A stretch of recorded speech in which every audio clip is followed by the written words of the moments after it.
Bantaye! Okay, so mga kabantaye, nandito tayo ngayon sa SM Bacolod. May NCOV scare ngayon, kaya medyo kukonti lamang yung mga tao. Kaya maghanap tayo ng lugar na medyo matao para gawing sample, okay, sa pag-aalis ng mga tao sa background. Okay, bantaye! Okay guys, so ito na lang napili kong spot. Dito na lang tayo sa kilid ng daan, okay? Kasi hindi naman siya nawawalan ng sasakyan. So ang gagawin natin, magsiset up tayo ng camera. Kailangan kapag magpipicture tayo, gagamit tayo ng tripod, okay? Para steady lang yung camera natin, para hindi mahirapan si Photoshop na alisin yung mga unwanted elements sa picture, gaya ng mga sasakyan, okay?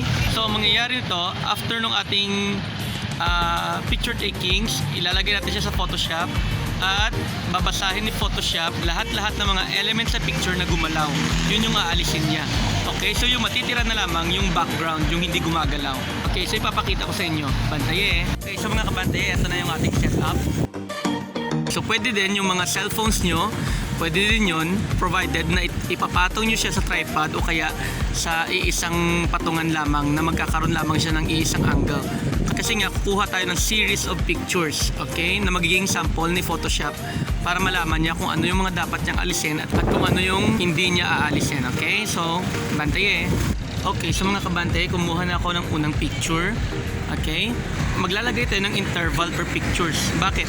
Kasi nga, kailangan may malaking pagbabago talaga sa first, second, and third pictures and etc. Kailangan magkaroon ng malaking pagbabago. Halimbawa, sa first picture may sasakyan siyang nakuha, and then sa second picture dapat ibang sasakyan naman or walang sasakyan. Sa third picture may tao, sa fourth picture ibang tao naman yung ganun. Kasi nga, yung gagawin ni Photoshop kapag nakakuha tayo ng sapat na information, aalisin niya lahat ng mga pixels na naiba sa mga pictures at i-retain niya lang kung ano yung mga magkakatulad na pixels. So mangyayari niyan, mawawala yung mga tao at saka sasakyan, mananatili na lang yung background na hindi nagbabago. Okay, so tingnan natin mamaya. Okay, bantaye. Okay, so konting advice lang mga kabantaye. Mas madaming pictures na ikukumpara si Photoshop, mas malinis ang magiging resulta ng end picture. Okay, at saka kung mas malaki yung pagkakaiba ng bawat picture, mas madali kay Photoshop na i-identify kung ano lamang yung ititira niya sa picture. Okay.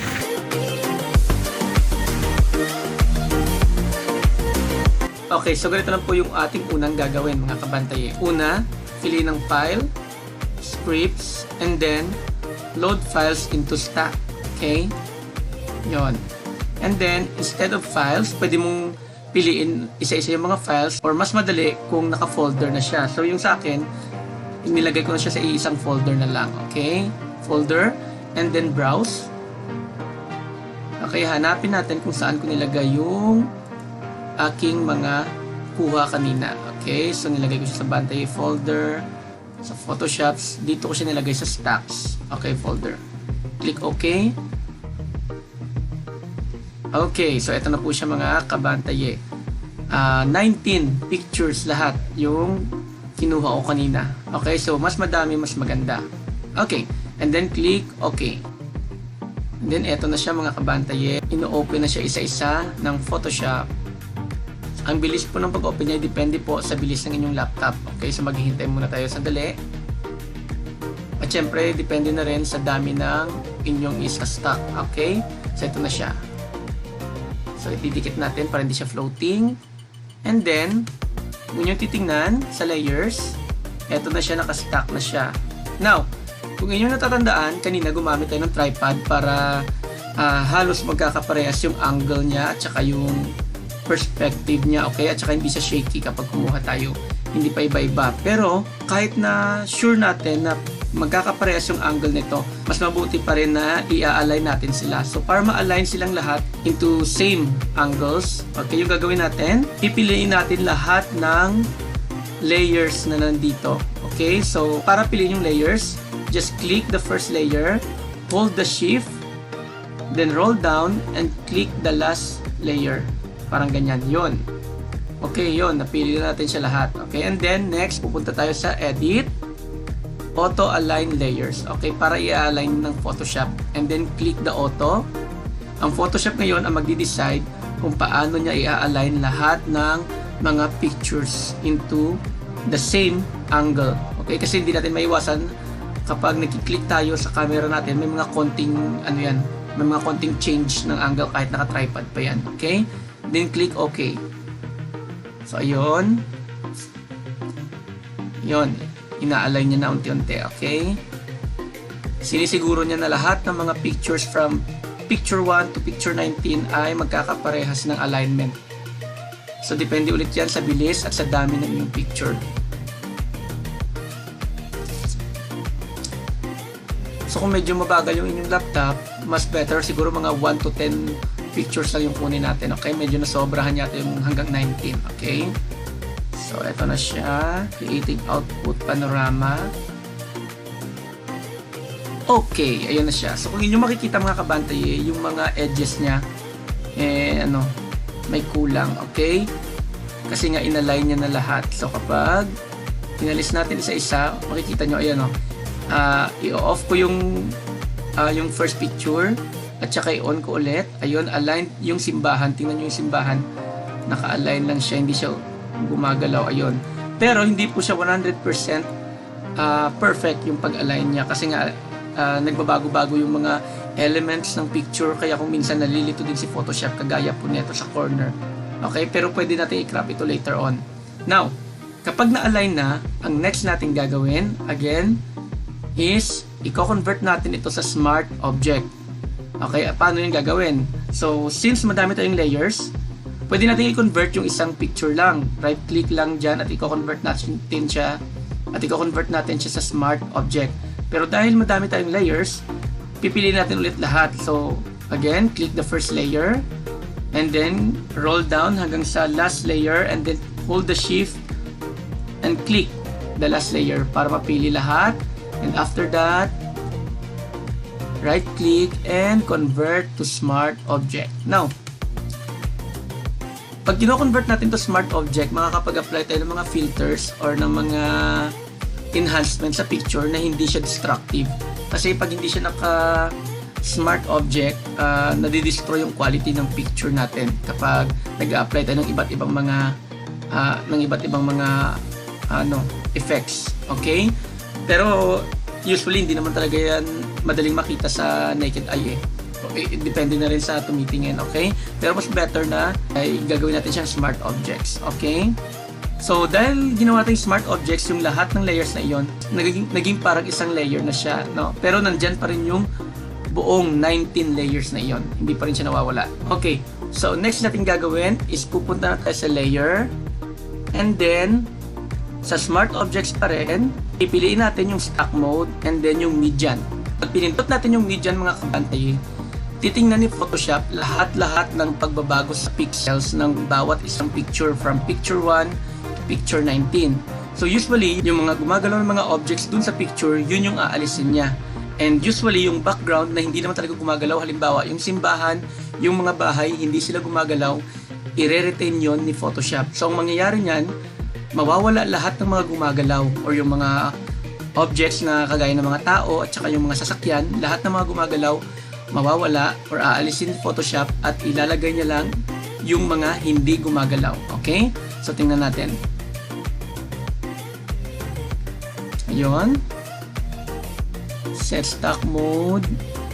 Yan na po mga kabantay. Maghihintay na tayo ng mga 1 day joke.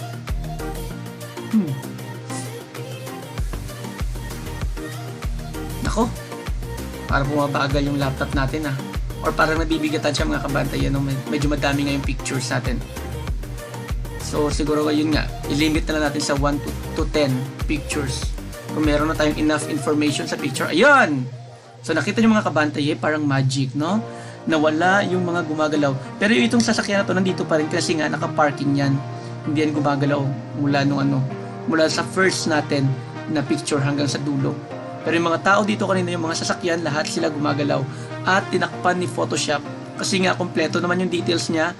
Kahit na gumalaw yung sasakyan sa ibang picture, sa ibang picture naman is wala yung sasakyan doon, so may detailed si Photoshop doon na part, nilagay niya doon, tinakip niya. So ayan.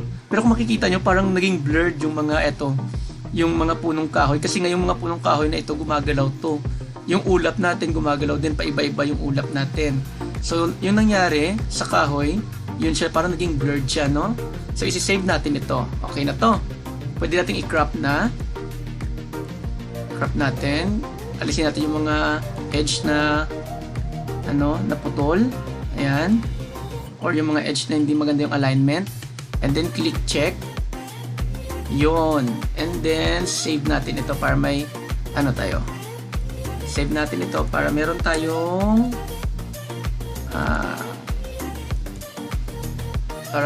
reserve. Ayun. Now, yung itinuro ko sa inyo mga kabantaye is yung long method, okay? Para makita nyo talaga yung step by step kung paano yung ginagawa ni Photoshop. Pero, good news, merong shorter way para gawin ito mga kabantaye. Ito ipapakita ko sa inyo. I-close na natin muna to. Don't save, okay? Ganito lang yung shorter method. Ang faster way, ito, punta na tayo sa file, punta tayo sa scripts, and then punta tayo sa statistics. So yung kanina, load files into stock yung pinili natin. Ito naman, direct na, no? Pupunta na tayo agad sa statistics. Okay? And then, from files again, same pa rin folder yung pipili natin. Browse. Hanapin ko ulit yung folder. Nasaan na ba yun? Sa PAW, sa Bantaye, sa Photoshop, sa stocks. Ayun. Click OK. And then, kanina, mid-dyan yung pinili natin. So, mid-dyan pa rin yung pipiliin natin ngayon sa choose stock mode. Mid-dyan. Okay. Now, gaya na nga lang sabi ko kanina, kahit naka-tripod tayo, mas maganda talaga na i-auto-align natin. So, don't forget na i-check lang itong attempt to automatically align source images. Okay, i-align niya yan. I-align niya na, and then isa-stock niya na into mid-dyan, and then mamaya, lahat ng mga tao doon at mga sasakyan, wala na. So, mas shorter yung method na to. And then, click OK. Maghihintay ka na lang, pwede kang maglaba, magluto, magkape, yun. Pero sandali lang naman to, okay? Depende sa bilis ng laptop at depende sa dami ng pictures. Yun, yun.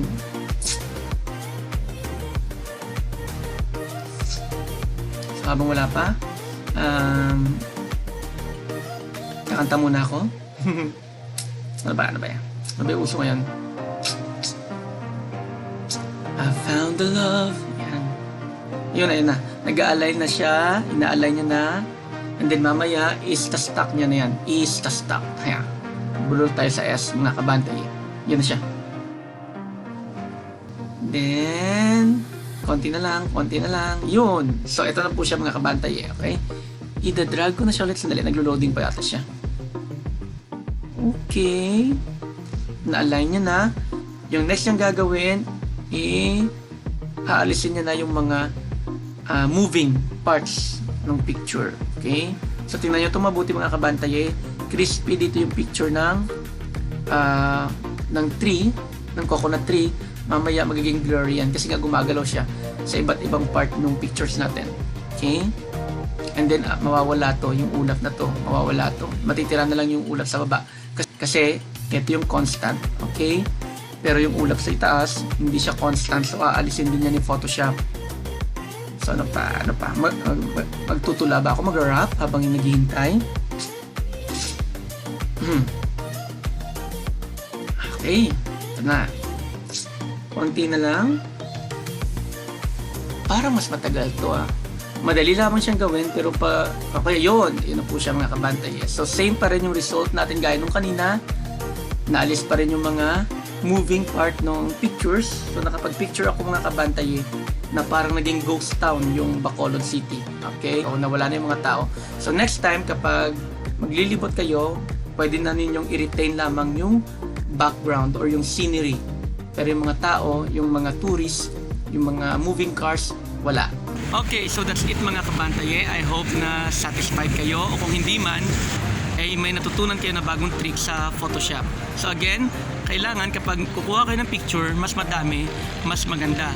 Mas malaki yung interval ng bawat picture, mas malaki yung pagbabago sa bawat picture, mas maganda.